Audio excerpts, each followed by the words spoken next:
શહેરી વિકાસ સત્તામંડળ હેઠળ આવતા 5 જિલ્લાઓમાં door to door garbage collection માટેની કામગીરી શરૂ કરવાનો નિર્ણય. શહેરી વિકાસને વેગ મળે અને નાગરિકોને સુખાકારી આપવા રાજ્યમાં 25 જેટલી નવી ટીપી સ્કીમ મંજૂર કરવામાં આવી. ક્લીન અને ગ્રીન ઉર્જાને પ્રોત્સાહન આપીને રાજ્યના લગભગ 92,000 જેટલા ઘરો પર સોલર રૂફટોપ સિસ્ટમ પણ લગાડવામાં આવી. હવે તો આયુષ્યમાન ભારત હેઠળ ₹5 લાખના બદલે ₹10 લાખની ઉપચારની નિઃશુલ્ક સહાય મળશે અને 23 લાખથી વધુ લાભાર્થીઓને વ્યક્તિગત આયુષ્યમાન કાર્ડ આપવામાં આવ્યા, જેથી હવે રાજ્યમાં આયુષ્યમાન કાર્ડ ધારક લાભાર્થીઓની સંખ્યા વધીને 1,77 લાખ થઈ. 82 લાખથી વધુ આયુષ્યમાન ભારત હેલ્થ એકાઉન્ટ શરૂ થયા, જેના દ્વારા તમામ હેલ્થ રેકોર્ડ્સનો એક જ જગ્યાએ સંગ્રહ થશે.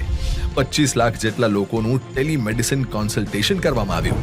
અરવલ્લી, છોટાઉદેપુર, મહીસાગર અને ડાંગમાં શરૂ થશે મેડિકલ કોલેજ.